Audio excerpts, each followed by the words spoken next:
أما بعد فأعوذ بالله من الشيطان الرجيم.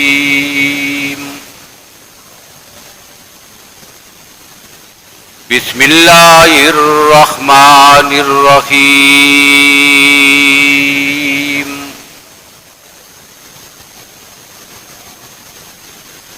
لقد جاءكم رسول من أنفسكم عزيز عليه ما عنتم حريص عليكم بالمؤمنين رؤوف رحيم. وقال الله تبارك وتعالى في مقام آخر: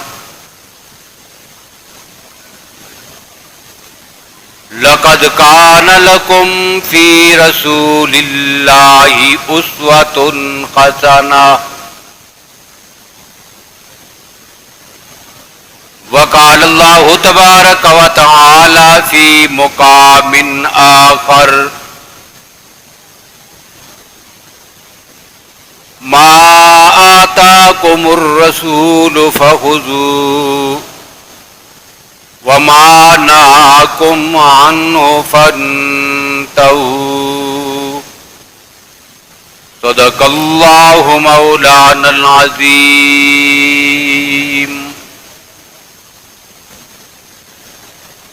اللهم صل على محمد وعلى آل محمد بعدد من قاد وقام.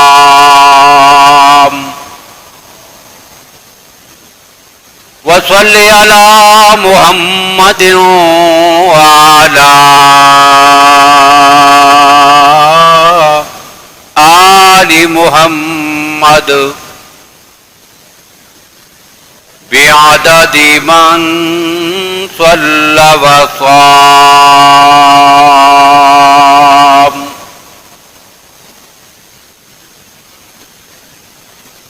قابل صد احترام بزرگوں، بھائیوں، عزیز دوستو، ماہ ربیع الاول کی 7 تاریخ ہے اور ان ایام کو، اس مہینے کو نبی اکرم صلی اللہ علیہ وسلم کے ساتھ ایک خصوصی نسبت حاصل ہے. اسی ضمن میں گزشتہ گفتگو میں آقا کائنات صلی اللہ علیہ وسلم کے خاندان سے میں نے اپنی گفتگو کا آغاز کیا تھا. آپ صلی اللہ علیہ وسلم کے دادا محترم جناب عبد المطلب کا کچھ تذکرہ ہوا تھا اور انشاءاللہ آپ صلی اللہ علیہ وسلم کے خاندان کے حوالے سے مزید کچھ چیزیں بھی آئندہ جمعوں میں آپ کے سامنے آئیں گی، لیکن موقع کی مناسبت سے میلاد مصطفیٰ صلی اللہ علیہ وسلم کی مناسبت سے کچھ باتیں آج کی گفتگو میں آپ کے سامنے عرض کروں گا.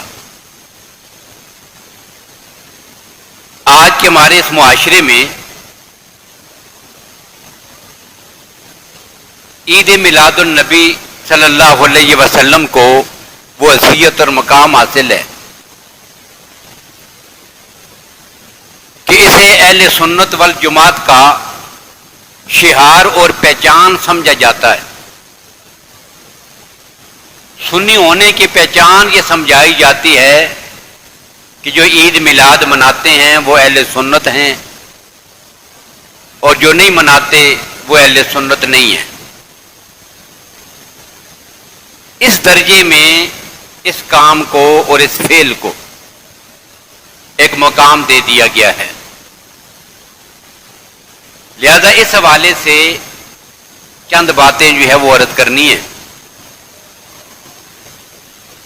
پہلی بات یہ ہے کہ نبی اکرم صلی اللہ علیہ وسلم کے مبارک تذکرے کرنا یہ ایک مسلمان کے ایمان کا حصہ ہے، بلکہ ایمان کی روح ہے.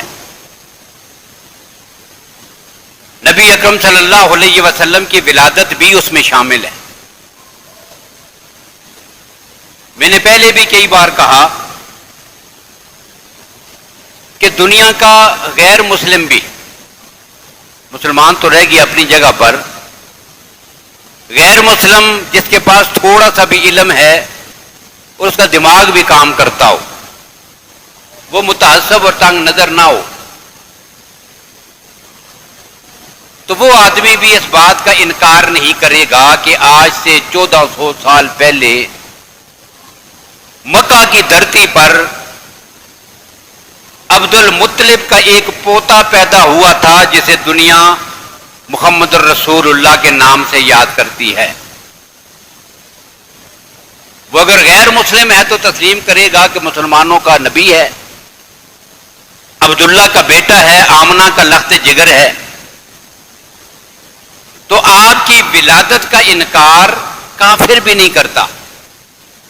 مسلمان کو تو ہو سکتا ہی نہیں، اس لیے کہ ہم اپنے آقا کائنات محمد الرسول اللہ کا کلمہ پڑھتے ہیں.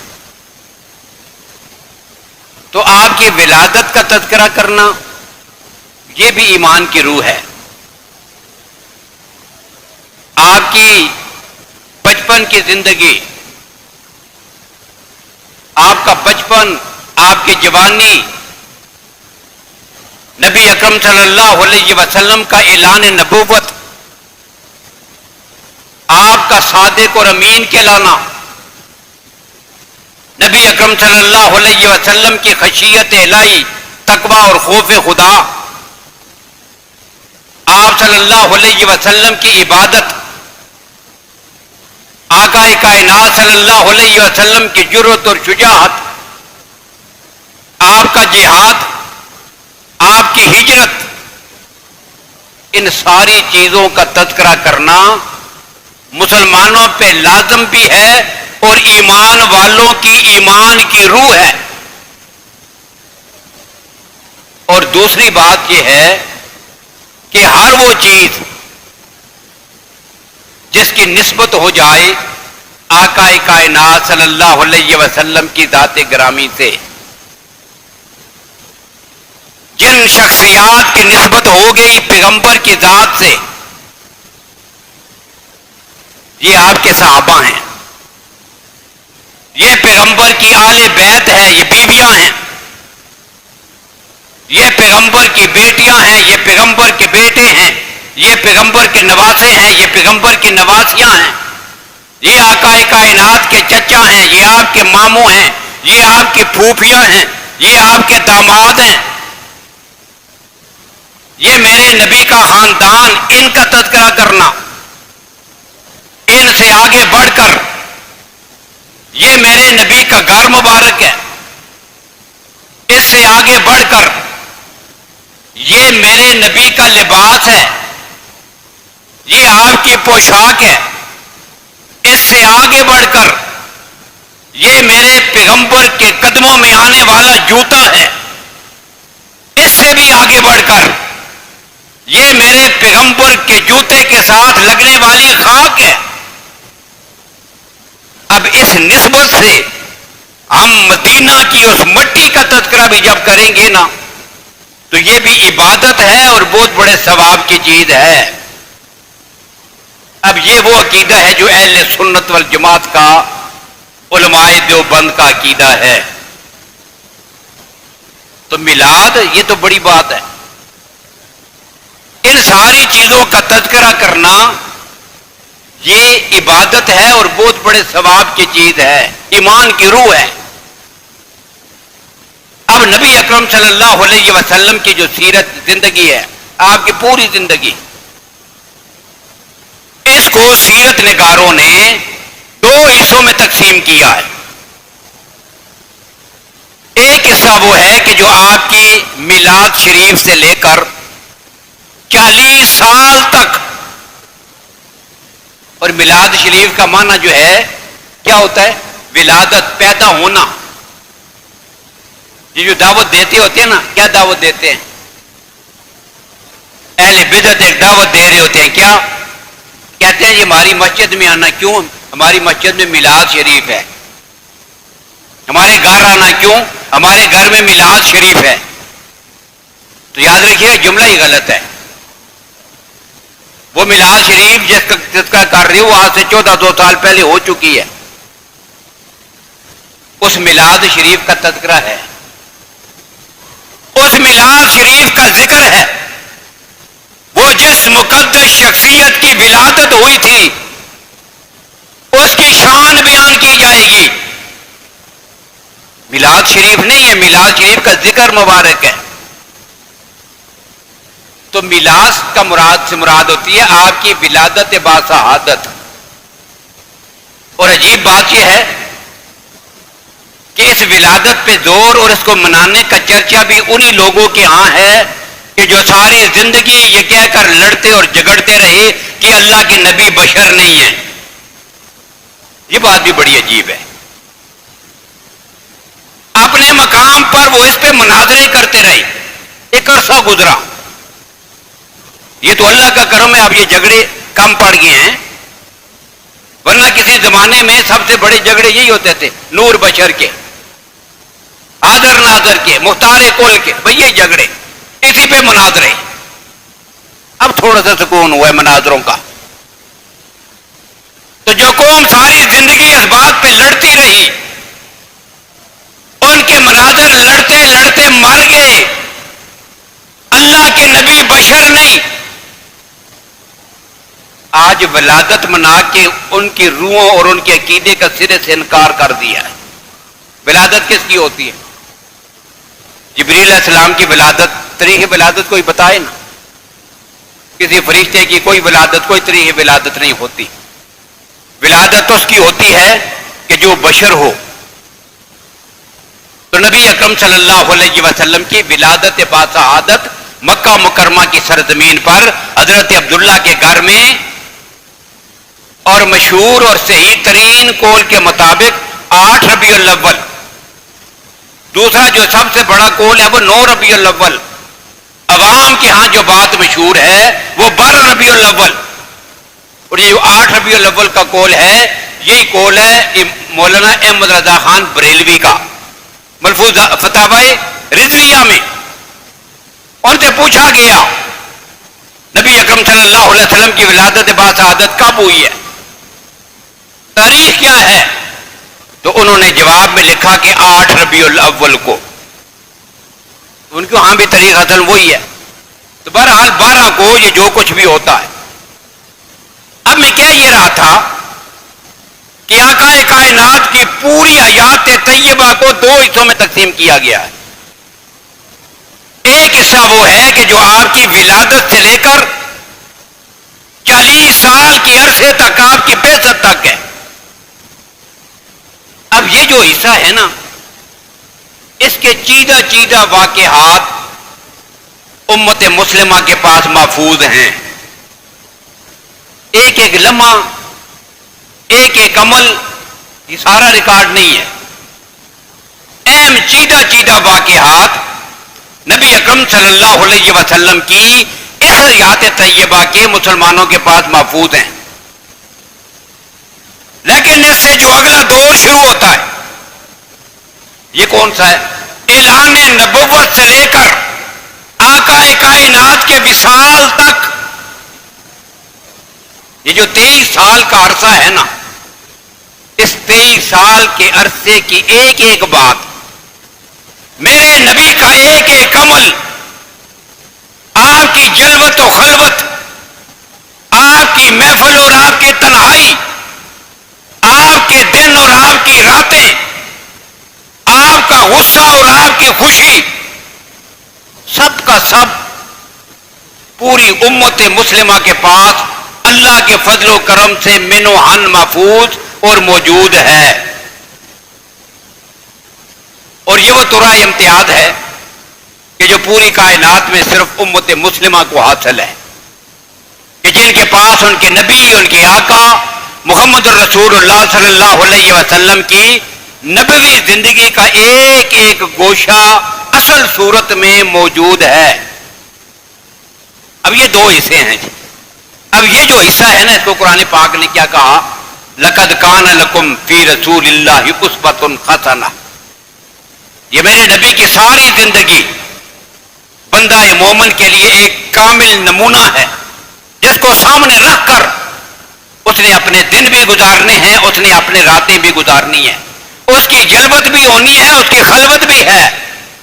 اس کی پوری زندگی کا ایک ایک عمل پیغمبر کی اس زندگی کا نمونہ بنے گا. اللہ کہتے ہیں میرے ہاں تمہارا یہی عمل قابل قبول ہوگا. اب یہ ہے جی پیغمبر کی سیرت طیبہ. اب اس سیرت کو عام کرنے کے لیے دو طریقے ہوتے ہیں. کیا طریقے ہیں؟ ایک طریقہ یہ ہوتا ہے کہ آدمی ان چیزوں کو اپنی عملی زندگی میں لے کے آ جائے. اللہ کے نبی صلی اللہ علیہ وسلم کی گفتگو کیسی ہوتی تھی، اس کے مطابق اپنی گفتگو کو بنا لے. میرے نبی کا چلنا کیسے تھا، میرے نبی کا بیٹھنا کیسے تھا. اللہ کے نبی صلی اللہ علیہ وسلم میدان جنگ میں، اللہ کے نبی مصلی پر، نبی اکرم صلی اللہ علیہ وسلم کی راتیں، آپ کے دن، آپ کے اعمال، ان ساری چیزوں کو ایک بندہ مومن اپنی پوری زندگی پر چسپاں کر دے. یہ کیا ہے؟ یہ آپ کی سیرت کی دعوت ہے پوری دنیا کے لیے. اور دوسرا طریقہ ساتھ یہ بھی ہوتا ہے کہ جہاں بھی، جس محفل میں، جس جگہ پر اسے موقع ملے، وہ نبی اکرم صلی اللہ علیہ وسلم کی باتوں کو پوری دنیا میں عام کرے. وہ بتائے کہ میرے نبی کی سیرت اور آپ کا کردار کیا تھا. اب صحابہ کرام رضی اللہ تعالی عنہم نے، جنہوں نے رسول اللہ صلی اللہ علیہ وسلم سے براہ راست دین کو سیکھا تھا، انہوں نے پیغمبر کی سیرت کو پوری دنیا میں عام کرنے کے لیے یہ دونوں طریقے اختیار کیے ہیں. ان کی زندگی کو دیکھیں تو وہ پیغمبر کی سیرت کا چلتا پھرتا ایک نمونہ نظر آئے گی. اگر پیغمبر کی پوری سیرت کو آپ کتابی شکل میں دیکھیں، پیغمبر کی احادیث ہیں، آپ کی پوری زندگی ہے، یہ اوراق میں، کتابوں میں لکھی ہوئی ہے. اور اسی لکھی ہوئی سیرت کو اگر کوئی کہے کہ مجھے جسم کی شکل میں چلتا پھرتا دکھا دیا جائے، تو اسے کہا جائے گا کہ پیغمبر کے صحابہ کی زندگیوں کو دیکھ لو. یہ پیغمبر کی چلتی پھرتی سیرت ہے جو پوری دنیا والوں کے سامنے ہے. اب بتانے کی ضرورت نہیں تھی میرے نبی نماز کیسے پڑھتے تھے. ابو بکر کی نماز کو دیکھ لو. میرے نبی کی شجاعت کیسے تھی، عمر منہ سے نہیں کہتا. اس کا کردار دیکھو، پتا چلے گا میرے نبی نے اس کو کیسی شجاعت سکھائی ہے. میرے نبی کتنے سخی تھے. عثمان منہ سے بتائے گا نہیں. عثمان کے کردار کو دیکھو گے، پتا چلے گا کہ جب پیغمبر کا غلام عثمان اتنا سخی ہے تو ان کا نبی کیسا سخی ہوگا. جرأت اور شجاعت دیکھنی ہے علی المرتضیٰ کی، اس پہ نظر جائے گی تو پتا چلے گا کہ پیغمبر کتنے بہادر اور شجاع ہوں گے. تو یہ ایک طریقہ یہ ہے پیغمبر کی سیرت کو عام کرنے کا، کہ بجائے اس کے کہ بندہ زبان سے کچھ کہے، اسے پھیلائے، وہ اپنی پوری زندگی میں پیغمبر کی سیرت پر عمل درآمد کرنے والا ہو. یہ بندہ مومن کا کردار بتائے گا. صحابہ کرام نے اپنے کردار سے پیغمبر کی سیرت منوائی ہے. ایک کام یہ ہے. اور دوسرا یہ ہے کہ جہاں پر بھی، جس موقع پر بھی، کسی محفل میں، کسی مجلس میں، جہاں بھی بات بنے، پھر ایک لمحہ کے لیے وہ دریغ نہیں کرے گا. پیغمبر کا عمل اور کردار اس کے لیے آئیڈیل اور نمونہ ہے. اس کے سوا وہ دنیا کی کسی بات کو نہ پسند کرے گا نہ اپنے لیے قابل قبول سمجھے گا. یہ ایک بندہ مومن کا کردار ہے جی. اب اس کی مثال کیا ہے؟ حضرت عمر رضی اللہ تعالیٰ عنہ زخمی ہے، مسجد نبی میں آپ پہ حملہ ہوا، زخمی ہے، اٹھا کے گھر لایا گیا، بستر پر ہے، اور اپنی وفات سے تھوڑی دیر پہلے کی بات ہے. اب آپ ان کی کیفیت کا اندازہ کریں کہ ایک آدمی اتنا شدید زخمی ہے کہ چند لمحوں کے بعد اس کی شہادت ہو گئی ہے. آخری وقت چند گھڑیوں کا وہ مہمان ہے، لیکن اس وقت بھی آپ اس کو دیکھیں کہ وہ پیغمبر کی سیرت کا پرچار بستر پہ لیٹ کے کیسے کرتا ہے. ایک آدمی آیا ان کی عیادت کرنے کے لیے، دیکھنے کے لیے، حال حوال پوچھنے کے لیے. جب وہ اٹھ کے جانے لگا نا، حضرت عمر کی نظر پڑ گئی کہ اس کی جو سلوار ہے نا جو پہنی ہوئی وہ اس کے ٹخنوں پہ لگ رہی ہے. اب یہ کیا ہے؟ یہ میرے نبی کی طریقے کے خلاف ہے. اب یہ ہے جی پیغمبر کی سیرت کو چھوڑنا نہیں، اسے پوری دنیا میں پھیلانا ہے. چپ کر جاتے نا، چلو آخری وقت ہے، بات کرنے کی ہمت ہی نہیں ہو رہی، بستر پہ ایک آدمی لیٹا ہے، شدید زخمی ہے، اس وقت چپ کر جاتے، یا کم از کم مجھے دیکھنے کے لیے مصلحت، جسے ہم مصلحت کہتے ہیں، خفا ہو جائے گا، مصلحت کہتے ہو، چلو جی مجھے دیکھنے کے لیے آیا ہوا ہے. اور ہم تو مصلحت کے نام پر عقیدے میں بگاڑ، نظریات میں بگاڑ، گڑبڑ، پورے ایمان سے ہاتھ دھونے کے لیے ہم بالکل تیار ہو جاتے ہیں. کیوں جی؟ مصلحت ہے. وہ جی کیا کریں؟ شاہ صاحب ہیں، پیر صاحب ہیں، وہ جی بزرگ ہیں، بڑا آدمی تھا جی، بھئی عقیدے پر سمجھوتا کر لو گے بڑے آدمی کو دیکھ کر، اس کی قوم اور برادری کو دیکھ کر اپنے عقیدے اور نظریے کا سودا کر بیٹھو گے، اپنی غیرت کو نیلام کرو گے. حضرت عمر رضی اللہ عنہ نے اپنے کردار سے بتا دیا کہ نہیں، جو میرے پیغمبر نے کہا تھا عمر دنیا سے جا رہا ہے، آخری وقت ہے، اسے واپس بلایا. میں ادھر آؤ. جب وہ قریب آیا فرمایا سلوار اوپر کر، یہ تیری سلوار ہے نا تیرے ٹخنوں پہ جا رہی ہے. یہ میرے نبی کے طریقے اور سنت کے خلاف ہے.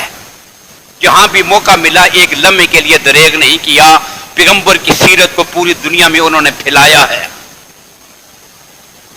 تو یہ دو طریقے ہیں جی کیا پیغمبر کی سیرت کو پوری دنیا میں عام کرنے کے. اب یہ جو دور تھا نا خیر القرون کا، اس خیر القرون کے دور میں ان کو منانے کی کوئی فرصت نہیں تھی. جلوس نکالیں، جھنڈیاں لگائیں، جلسے ہوں، نعرے لگیں. وہ گفتار کے غازی نہیں تھے، پیغمبر کے صحابہ اپنے کردار کے غازی تھے.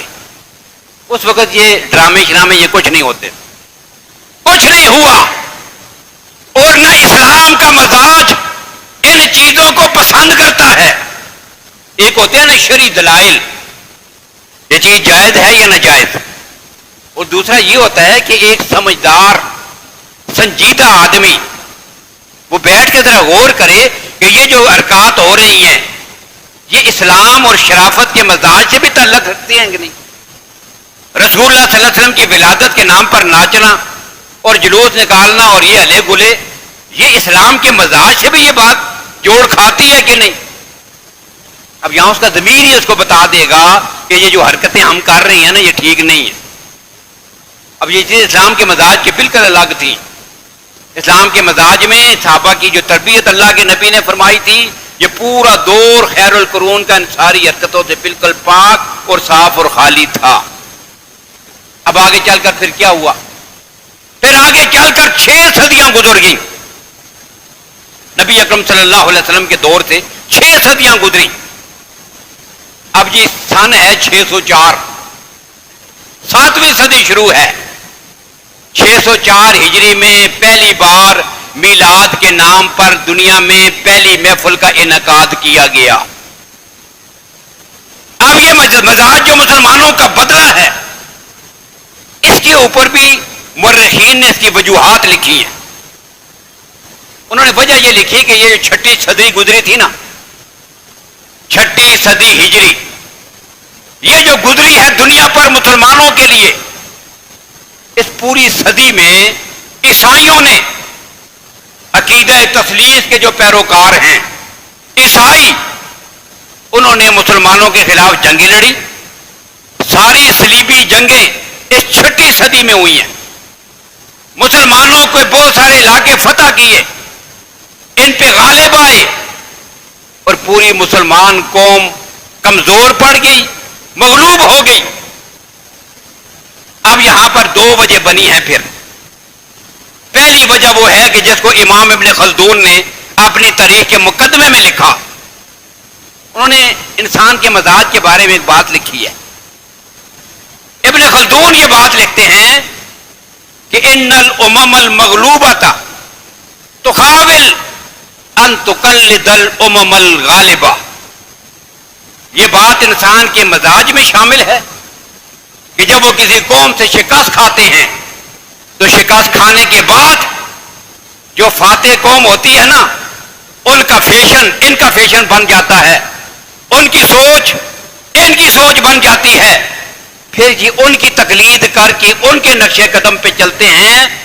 یہ ذہنی طور پر یہ قوم جہاں جسمانی طور پر غلام ہوتی ہے، وہیں پر یہ قوم ذہنی طور پر بھی غلام بن جاتی ہے.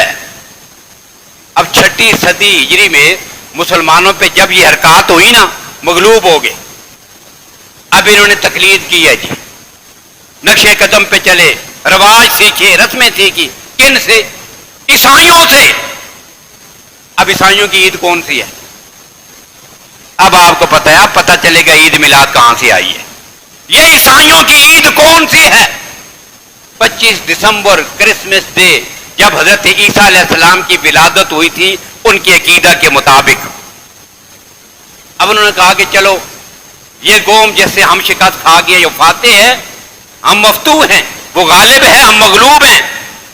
اب انہوں نے نفسیاتی غلامی میں آ کر پہلی بار یہ حرکت کی ہے سن 604 ہجری میں، کہ انہوں نے بھی اپنے نبی کے ولادت کے دن پہ عید منانے کے لیے، عید کا نام پھر بھی نہیں دیا، صرف میلاد دن منانا ہے، پیدائش کا دن منانا ہے، صرف برتھ ڈے تھا. اور مولانا یوسف لدھیانوی شہید رحمت اللہ تعالی علیہ نے ان کی اس پہلی جو میلاد کا پروگرام تھا اس کی 3 چیزیں نقل کی ہیں. اس میں انہوں نے لکھا کہ 3 ہی چیزیں تھیں. اب وہ 3 چیزیں کون کون سی تھی؟ انہوں نے اس میں پہلی بات یہ لکھی کہ انہوں نے نبی اکرم صلی اللہ علیہ وسلم کی ولادت کا تذکرہ کیا.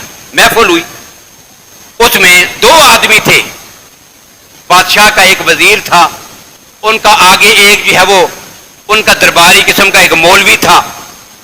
ان دونوں نے مل کر بادشاہ کو خوش کرنے کے لیے اس کو یہ طریقہ سکھایا کہ حضور کے نام پر یہ محفل ہونی چاہیے 12 ربیع الاول کو. پہلا کام یہ کیا کہ 12 ربیع الاول کا دن اس کام کے لیے متعین کیا. یہ پہلی بات انہوں نے لکھی ہے. دوسرا کام کیا کیا؟ دوسرا یہ کیا کہ جتنے بڑے لوگ تھے نا، علماء کرام، دوسرے تیسرے بزرگ، ان سب کو اکٹھا کیا.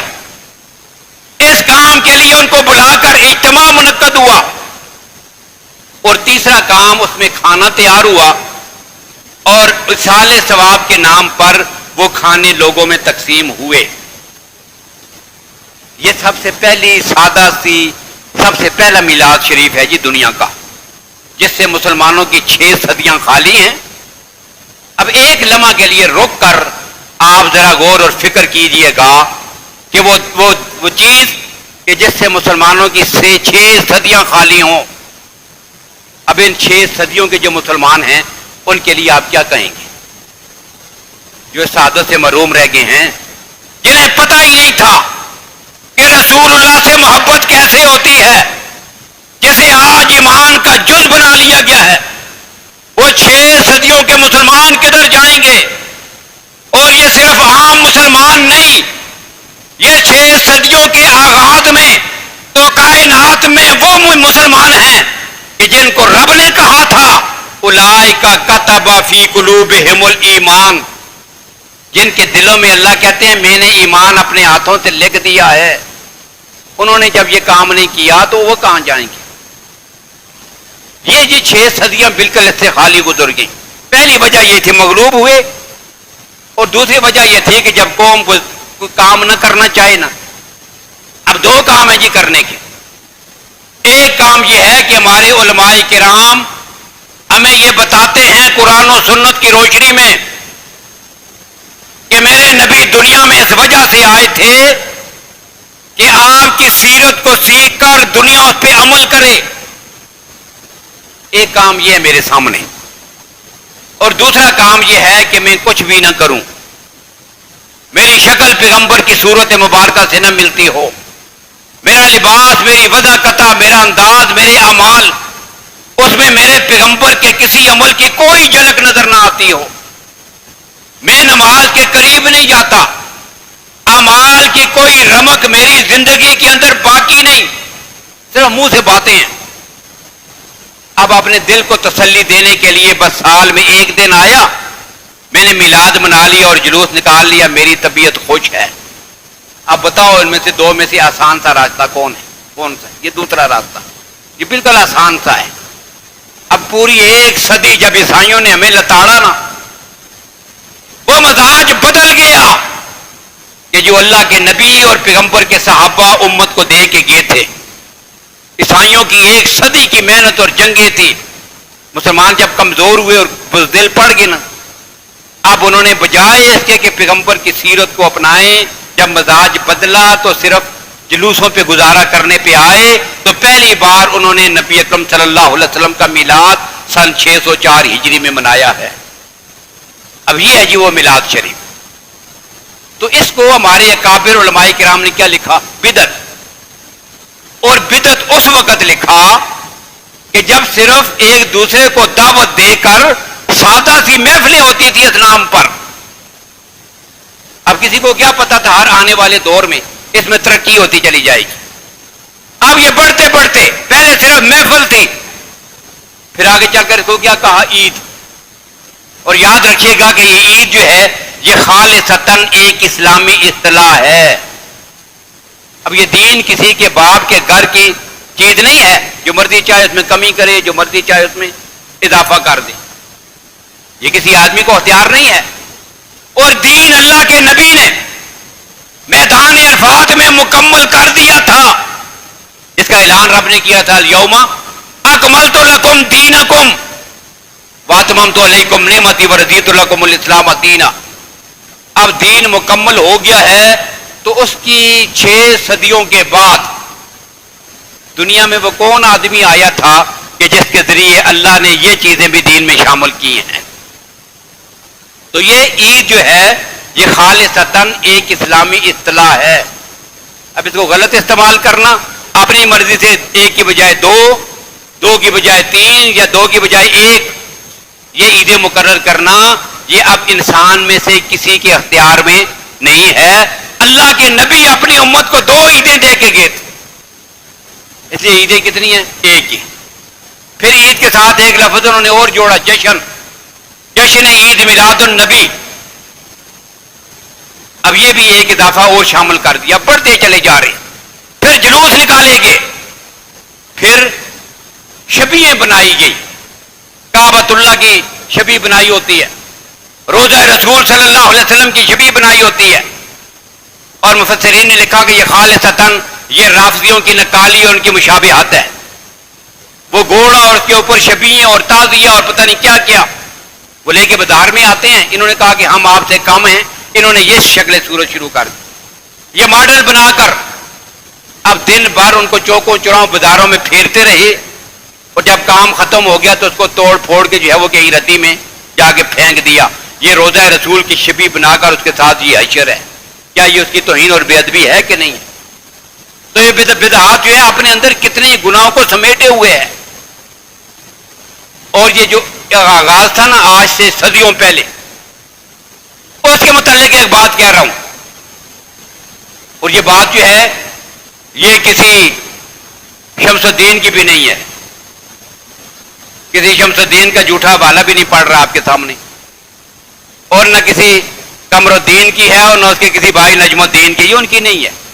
جھوٹے نام لے کر، غلط تاریخ پیدائش ان کی بتا کر، اپنی طرف سے ایک جملہ جوڑ کے حوالے دیے جا رہے۔ میلاد شریف کے حوالے دیے جا رہے، جھوٹے حوالے۔ آئیے دنیا کا کوئی آدمی جا کر اپنی مرضی سے چیک کر لے، آج سے 4.25 صدی پہلے ایک شخص گزرا ہے جسے ہندوستان میں مجدد دین و ملت کہتے ہیں، حضرت مجدد الف ثانی، امام ربانی حضرت مجدد الف ثانی شیخ احمد سرہندی، جس نے اپنے وقت کے ظالم جابر حکمرانوں کے سامنے بھی کلمہ حق کہا، اور دین میں کسی قسم کی ایک ذرے کی کھوٹ بھی جس آدمی کو پسند نہیں تھی، قید میں رہا، لیکن جرأت کے ساتھ ہر بات کو نکھار کے سب کے سامنے بیان کیا۔ اور یہ وہ اتنا سخت دور تھا نا کہ اکبر بادشاہ اپنے سامنے سجدہ کرواتا تھا، جو سامنے درباری ہوتے ان کو کیا کہتا تھا؟ دین، نیا دین ایجاد کیا، اپنے سامنے سجدہ کروا رہا ہے۔ اب یہ وہ شخص ہے کہ جس نے ان کے خلاف اعلان بغاوت بلند کیا، اللہ کے سوا کسی اور کے سامنے سجدہ نہیں ہو سکتا۔ اب دیکھا گرفتار کر کے لے آؤ، آپ پکڑ کے لے آئے۔ اب جب دربار میں اندر لانا تھا نا تو بڑا دروازہ تو کر دیا بند۔ اب پولیس والوں کو کہا کہ مجدد الف ثانی کو کھڑکی سے گزارا جائے۔ اب کھڑکی سے گزارنے کا مقصد کیا تھا کہ جب آدمی کھڑکی سے گزرتا ہے نا تو سر پہلے اندر کرتا ہے، سر پہلے اندر جاتا ہے، جھکنا پڑتا ہے، پھر جا کر کھڑکی سے اندر۔ انہوں نے کہا کہ چلو سر جس طرح جھکائے گا نا، ہم اعلان کر دیں گے کہ آج مجدد نے بھی بادشاہ کے سامنے اپنے سر کو جھکا دیا ہے۔ پولیس پکڑ کے لے آئی، کھڑکی سے گزرنا ہے۔ انہوں نے کہا کہ بالکل کھڑکی سے گزروں گا، لیکن گزروں گا اپنی مرضی سے، چھوڑو مجھے، اب میں کھڑکی سے گزرنے لگا ہوں۔ مجدد الف ثانی نے پاؤں پہلے اندر کیے، سر بعد میں اندر کیا۔ یہ وہ اپنے زمانے کا مجدد تھا، امام ربانی مجدد الف ثانی۔ اس سے مکتوبات ہیں، اس میں ان کے خطوط لکھے ہوئے ہیں، ان کی کتابیں ایسی شکل میں مرتب ہیں۔ اب جی ان مکتوبات کا جو پہلا دفتر ہے، ایک جلد، پہلی جلد مکتوبات مجدد الف ثانی دفتر اول، اس میں یہ مکتوب نمبر 273 ہے، اور یہ مکتوب انہوں نے اپنے پیر و مرشد حضرت خواجہ باقی باللہ رحمت اللہ تعالی علیہ، جو اپنے زمانے کا بہت بڑا ولی ہے، اس کے نام لکھا تھا۔ اس میں انہوں نے کیا لکھا؟ یہ جو میلاد کی مجلسیں ہو رہی تھی نا اس زمانے میں، انہوں نے لکھا کہ ایمانداری کے ساتھ آپ اس بات پہ غور کریں، اگر فرض کر لیا جائے، اگر آج اللہ کے نبی دنیا میں موجود ہوں، آ جائیں، اور جو کچھ دنیا کر رہی ہے میلاد کے نام پر، اس کو اپنی آنکھوں سے دیکھیں، ایمانداری کے ساتھ بتاؤ اللہ کے نبی اس بات سے خوش ہوں گے یا ناراض ہوں گے؟ ایک بات انہوں نے یہ لکھی، پھر آگے لکھا کہ میں پورے یقین کے ساتھ یہ کہتا ہوں، اگر آج اللہ کے نبی دنیا میں تشریف لے آئیں نا، اس کام کو دیکھیں تو سختی کے ساتھ روکیں گے اور اس کو ناجائز قرار دیں گے۔ اب مسئلہ بتا دینا یہ میرا کام ہے، آگے کوئی مانتا ہے یا نہیں مانتا، میں نے حق بات آپ کے سامنے کر دی ہے۔ جس میں لکھا آج سے کتنا پہلے لکھا ہے؟ ان کی پیدائش ہے جی 971 عیسوی، وفات ہے جی 1034۔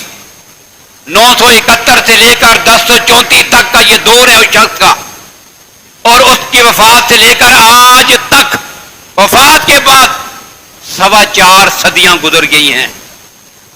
اب 4.25 صدیوں میں قوم نے اس کو آگے بگاڑ کر ہر سال کوئی نئی باتیں، ہر سال نئے تماشے، یہ دین بنا رکھا ہے، اس کی کیفیت کیا ہوگی؟ جب 450 سال پہلے ایک کام ناجائز اور حرام تھا تو آج وہ کتنا کبھی اور برا ہوگا۔ تو اس لیے نبی اکرم صلی اللہ علیہ وسلم کی ولادت باسعادت تمام ایمان والوں کے لیے سب سے بڑی عظمت اور سعادت ہے۔ پوری کائنات کی ساری مخلوق کو ان کے حقوق ملے، اس سے بڑی خوشی کا موقع کوئی نہیں ہے، لیکن خوشی منانے کا وہی انداز ہے جو اللہ کے نبی نے سکھایا ہے اور صحابہ کرام نے اس پہ عمل کر کے دکھایا ہے۔ اللہ تعالیٰ ہمیں ان ساری بدعات سے بچنے کی توفیق نصیب فرمائے۔ باقی نبی اکرم صلی اللہ علیہ وسلم کا خاندان، آپ کی آل، اس کا جو تذکرہ چل رہا تھا آپ کے دادا محترم کی مناسبت سے، اس سے آگے انشاءاللہ گفتگو آئندہ گفتگو میں آئے گی۔ اللہ تعالیٰ ہم سب پر کو عمل کرنے کی توفیق نصیب فرمائیں۔ وآخر دعوانا الحمدللہ رب العالمین۔